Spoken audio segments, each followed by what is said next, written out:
What's up, Carlos? Welcome to the show, man. What's up, brother? Thank you for having me. I really appreciate it.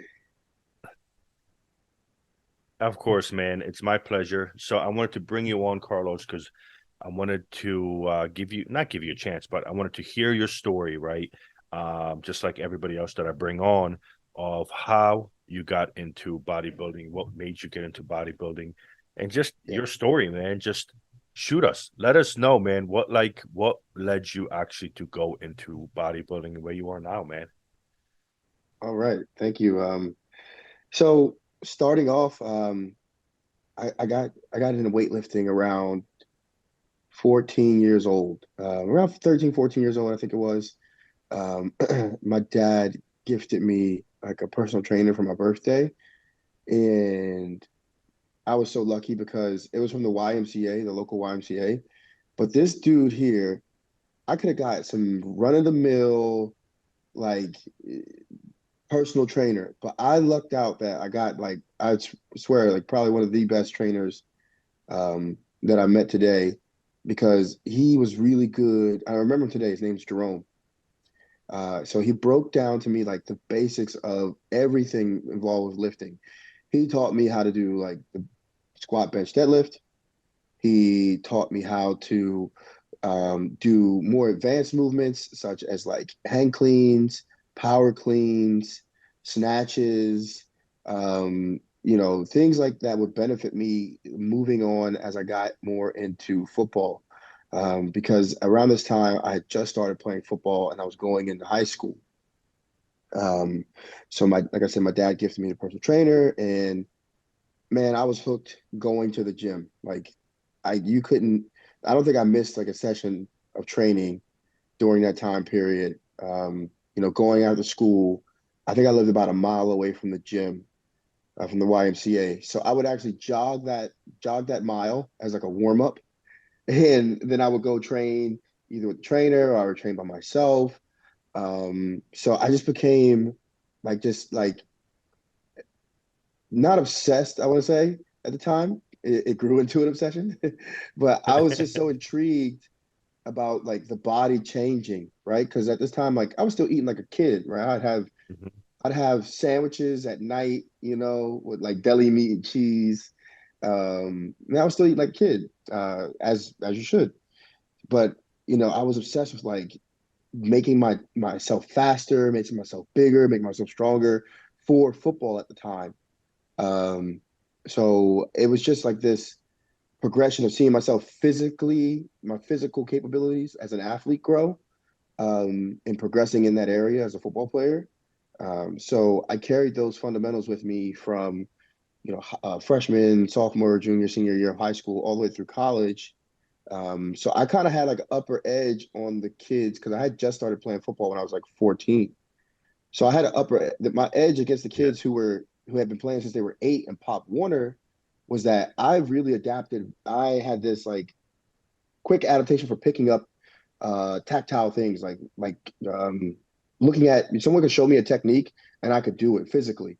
So whenever like I needed to learn like something like I'm like, can you show me like can I get my hands on it? Because in that way I'd be able to pick it up quicker. So learning how to lift in proper form came to me like a duck to water. Like that was my edge up on kids throughout high school going into college because I was like, I may not be like up on their level of years of playing football, which came later on, but I was like, man, like I could outwork these guys in the gym. So it was always like that was my edge. That was like the thing I could really use to get a leg up on the competition, or on the guy, try to move up the depth chart, right? So I was like, man, he's fast, but all right, Mhm. I can outwork him in the gym and I can outwork him on the track. So that was just my mentality. And it kind of all developed, like I said, from just like having that trainer and still these fundamentals of lifting in me. Um, so from there, I went to college. I played at Wagner College for a bit. Then I went to a small D3 school in Maryland. And after that, I was just playing ball. And it was, again, the weight room. Like Yeah. I was lifting with the linemen, I was lifting with the linebackers. I did not lift with running backs. I was a running back. I was lifting with the big boys trying to put up big boy weight. So I was with them the whole time. Like that was just my thing. And the camaraderie around football and the training sessions. That's what really drew me even more into the gym. So eventually, when I got to my junior year of college, I had a neck injury, suffered a neck injury, so that ended, um, my football time. And the doctor said, "Hey, like, well, you can play, you can do anything else but this." So I was like, "Oh, maybe I'll just keep running track." Um, but during this time, I was also interested in, this is around 2013 ish. Phil Heath was on his third Sandow. I picked up a muscular development magazine with him on it doing like a side chest, and I still have it. And I'm just like, damn, this dude is crazy looking. And I was also seeing him and then Kai Green on YouTube. Um, and it was like this Kai Green were having like this treadmill stairmaster like talk, Yeah. and he was going into the mindset of bodybuilding, and I was like, man, that's kind of how I feel about football, like the dedication that it takes. So when I hurt my neck, I was like, what else takes this level of dedication, or even in my opinion takes more level of dedication? Because it is, bodybuilding is like a 24/7 365 type of thing. Yeah. So it was like, Yeah. okay. So I was like, I'm not going to do track anymore. I love the gym. So, and I love progressing, seeing myself physically progress. So I need an outlet for it. It was either going to be a CrossFit, um, or it was going to be bodybuilding. And I was like, you know what? We're going to do this bodybuilding thing. I sat down with my dad. We ended up finding Fred Biggie Smalls, who's a local in the area over here, Okay. around Wilmington, Delaware, Newcastle, Delaware. And I worked with him Yep. leading up to my first shows, and I caught the bug. It was it. It was a wrap. I was all in on this bodybuilding thing, and I ended up tearing my ACL, which I think I had injured already playing football, but wrong step Yeah. during the rainy season, was raining and stuff. I think it just kind of was the straw that broke the camel's back, because I just felt an awkward pop, and that was it. Um, so it turned out I did tear my ACL. So I got through surgery on that like months later, and I took some years off from bodybuilding, about 2 years, because I was just recovering, and I was also getting my finishing my undergrad degree. Um, so then I went to do um, a national show that year as a middleweight. My first national show. Ended up with Dave Palumbo. I was working with Dave Palumbo at the time, and I got my butt kicked. You guys can see it on my Instagram, the transformation that I did from 2016 Nationals to 2021 Nationals, NPC Nationals. And it was, um, yeah, you could tell I just looked, I was just young, Yeah. very, very, Yeah. very young. But I came back the next year in I mean, 2017, and I got, go ahead. you moved several weight classes. You went from middle to five to I think you were Yeah, heavyweight, if I'm correct, at your nationals when super. you turned pro. I think the top of the heavyweight. Yeah, super. I'm sorry, super. So like you jumped several classes, man. That's huge. That's gigantic. Yeah, yeah. And the year after that, I was also a middleweight in 2017. I got top five.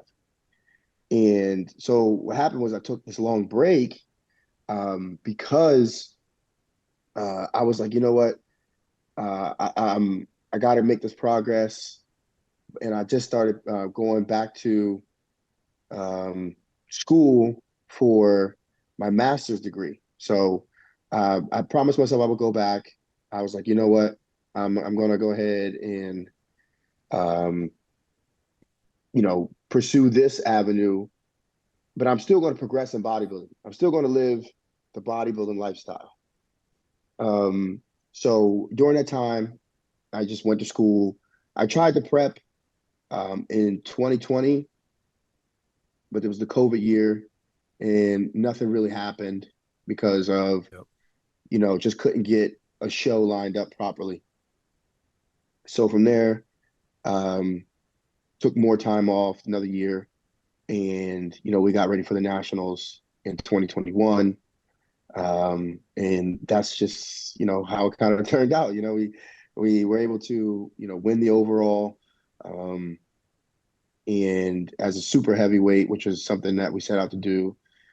And it was, to this day, one of the best times of my life. And, you know, the work that went into that, not only um, you know, in the gym, and posing, but also, the mental work, um, making sure that, I worked on, I stayed true to my faith, and, I prayed on it whenever I felt anxious or whenever I felt overwhelmed, because it was the first time that I ever got like this hype, like this hype of this kid's going to do crazy things.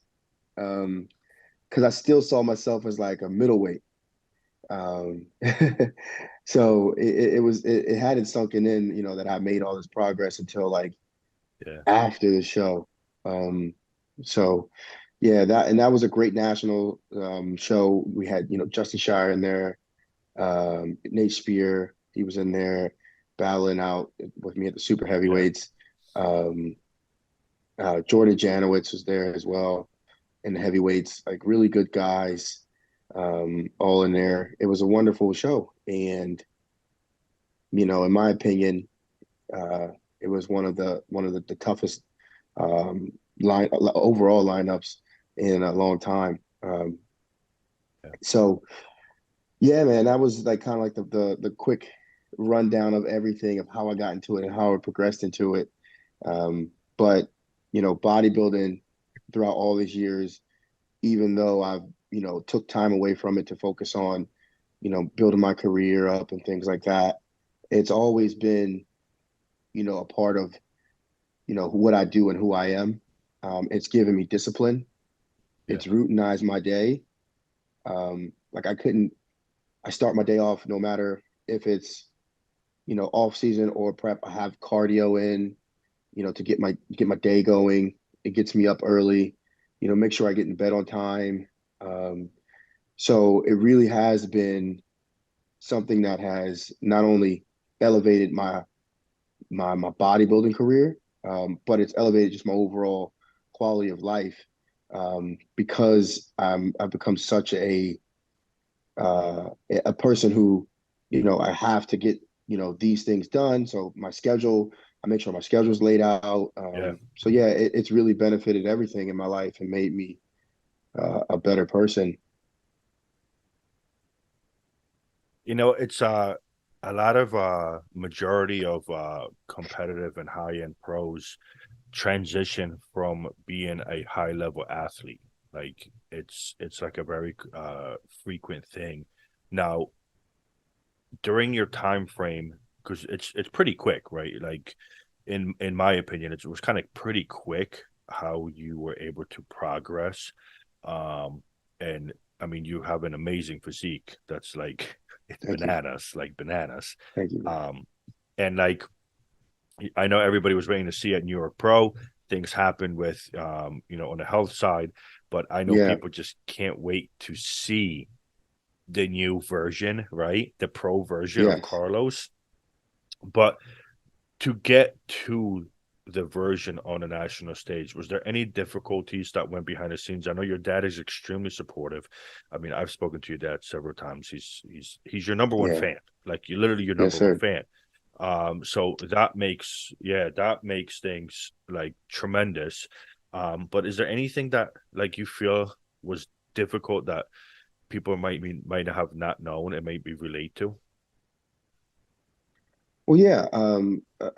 I did get diagnosed with, like you mentioned, like while I put out the New York Pro, I did get diagnosed with ulcerative colitis, and before my prep for nationals. Um, so I mean, that's been something that I've been dealing with, and I actually had what I look back at it now in 2019, I had a really severe flare up, but I just didn't know what it was, um, until I actually got diagnosed. And I look back at the symptoms I was having. I was like, man, that was actually it. So that's something that I was dealing with, at the time, and still dealing with. And honestly, it's an ongoing process. But I think that that's something behind the scenes that I didn't know a lot of people dealt with. But once I told people, I came out and I've told people in the past on podcasts and everything. But until I put that post out that I wasn't doing a nerd pro and this is what happened, um, you know, once I did that, that's when I started getting a lot of feedback from people who suffer or deal with the same issues of, having like, irritable bowel disease, like, Crohn's, or they'll have ulcerative colitis, and some type of gut issue. So I had a lot of people reach out to me asking me, how do I deal with it? You know, their struggles with it, what they've done for it, suggesting things for me. And that's been something that I've dealt with behind the scenes, but now that I've put it in the forefront, I'm getting a lot of support from the community, the bodybuilding and fitness community. Yeah. Um, for people, and that's really amazing to see because it's like everyone just kind of just came to say, hey, whatever I could do, I know some people, take their number now if you need some help. So it really showed me the camaraderie in the sport is well alive right now to this day. Um, Mhm. so that's something that I've dealt with, not in secret, but I never brought it up because it never really impacted me to the point where I had to pull out of a show. Um, so that was something that over the years I have been kind of managing and dealing with.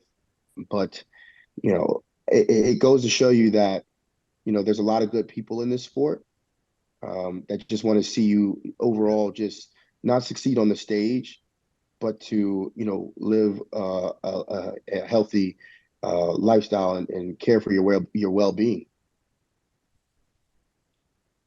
Now, eh, listen. I've asked these questions to a lot of bodybuilders, and a lot of you guys have different things you battle with. Mhm. A lot of times, the battles that bodybuilders have to do with either mental or something personal. Um, it's your instance is more health related. Now, you did mention you are strong in your faith. Do you feel like faith is what keeps you mentally always so rigid and on par, where you don't get the typical struggles that people might get mentally that they have to battle? You're just kind of getting the physical kind of difficulty. Mhm. No, I mean, I think that I still get them, and I still struggle with them. However, it is something for me to like lean on. Um, I lean on that. I lean on my family. I lean on my partner. Um, she's been great. I lean on, my trainer and best friend. He's like a brother to me. So, not only do I have, a good relationship with God and my faith, I have a wonderful support system, that, whenever I am having these issues or I am feeling like, mentally down, they are there for me, and even if you have to take the step, like I've done this in the past, where I'll go to talk therapy, you know, I've done that in the past and it's helped and it's given me the tools to also help to, manage these feelings. And this is way before I even even before I got into bodybuilding. Um, but it's given me the tools to kind of help deal and manage with my feelings, the anxiety, the pressure that you may put on yourself, the pressure that may come from outside. Um, so, I mean, those are things that I feel has worked the best for me is I have a great support system, my faith, and then also, I mean, not being afraid, as a man to take the step to say, hey, I need to talk to somebody. So I've gone through talk therapy before. And I think that those three things have been, great pillars of helping me, because I feel like I'm just like anybody else. I go through, the anguishes, the mental battles, that comes with not only being a bodybuilder, but just being, a human being dealing and living Yeah. this life. Understand. Okay, makes sense. Yeah, makes 100% sense.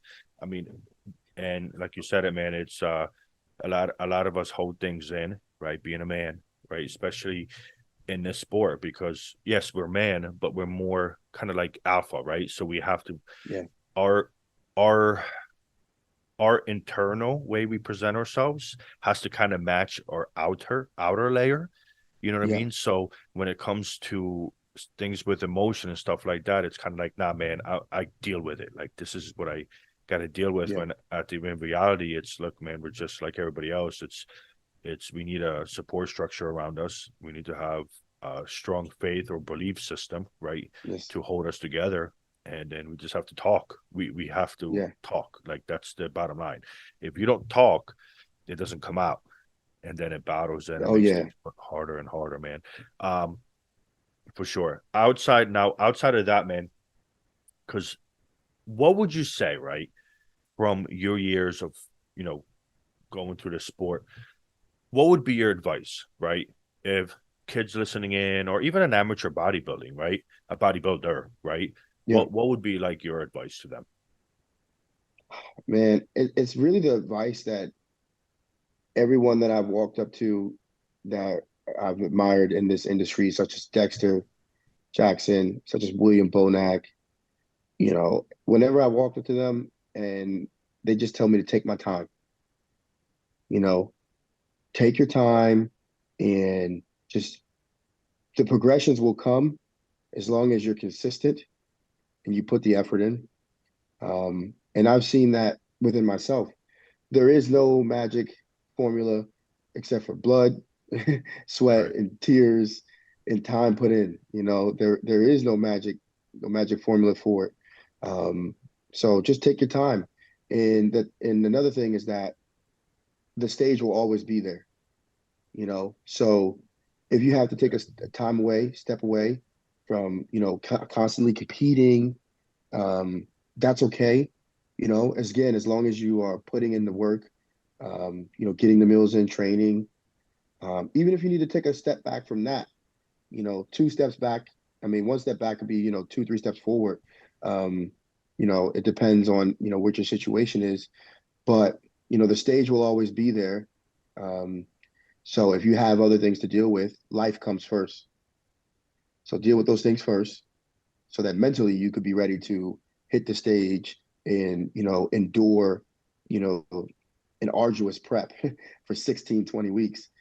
Because it is a Mhm. mental game more than it is physical, in my opinion. It can be physical, but it's more mental. Um, so those would be the things I would say 100%. is, take your time and that the stage will always be there.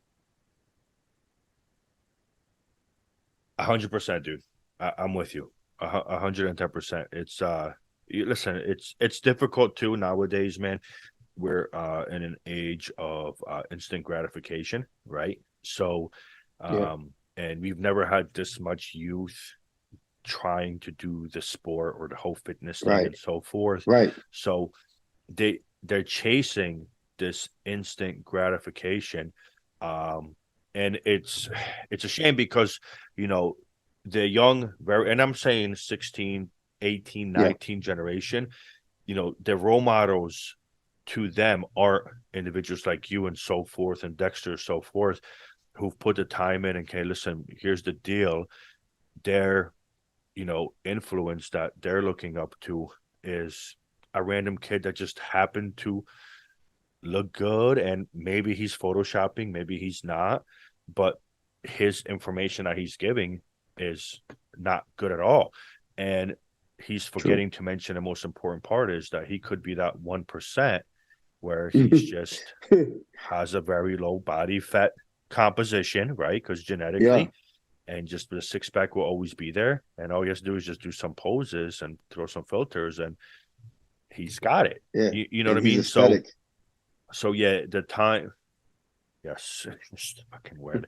Um, that famous aesthetic word, man.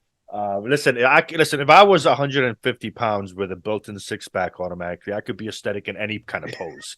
I could twist and turn like a ballerina, and I'd be aesthetic. Right. Um, but that's my perception on the whole thing. But look, at the end of the day, man, listen. All we can do is when we do have a chance to be around these individuals, we give them their advice, our advice, right? Kind of just say, listen, it's not the same as a father-son, but at the end of the day, it's a father gives his son advice from his life experience because he cares. So if we Mhm. care about the sport in general and we care about, individuals growing within a sport, we're in essence are passing down our information and being like a Yes. father figure. And listen, he may he may listen, he may not, just like any kid may Right. listen or may not, right? But at least we try. Exactly. Listen, all we can do is try and hope for the best, man. And to finish everything off, man, I know you're getting better, man. You're getting healthier. Do you have a set plan, or are you kind of just waiting for the results to come back? I think you're doing mapping of your gut and so forth. Are you waiting for Mhm. that to clear off, or do you have something kind of planned of what you're thinking of doing next? So nothing really planned. Just getting the body, in a state to where um, we know what foods work, eliminating foods that don't work. And I'm working, like I'm working with Dominic Nastasio. I just got blood work done today, so he's going to read my blood work, make sure everything's healthy. Once that's good, we get the green light to start seeing where things will go. And then I'm also getting a GI map done, as you mentioned. So they should be sending out the kit for that. So I'll have to send off a stool sample and all that stuff. I have to go through all the process. So man, get my hands a little messy, right? But when we when we figure out those things, man, then I that to me is the green light to move forward with something. But I want to make sure I'm in a good spot just in case.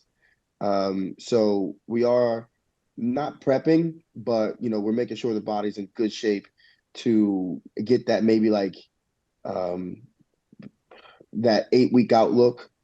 So if I want to jump Mm-hmm. into something, I can be ready for it. Or if not, we just go into a productive off season. But that's the kind of like the way things are going. I have some shows on my radar, just in case. But that is the main plan, and they're just secondary. Awesome, awesome. So just like everybody out there, we're just excited to see the new Thank you. Carlos on stage. And listen, Carlos, it was a pleasure, man. I'll see you on June 24th You know it, man. for the event. We'll have a good time. And say hi to your dad for me. I got to do a Yes, podcast with sir. your dad just to do it with your dad because he loves to talk bodybuilding. Yo, that would be crazy. He would love it. He would love it. Reach out to him. I'll pass him your number tonight. Yep. Yep. He would love it, man. So, I'm but be other than honest with that, you, my man. friend, listen, God bless. I was just say, I'll be honest with you. He's almost like more than a star. He's more of a star than me. So yeah, you should definitely have him on. He should give seminars on networking because Bro, bro, yes, he's the beast. He's a beast. yes. He Oh so man. but Carlos, tell him I said hi, man. Have a Yes, great sir. night. Thank you for jumping on. And Thank you. we'll see you soon. Yes, sir. Appreciate you, brother. Peace.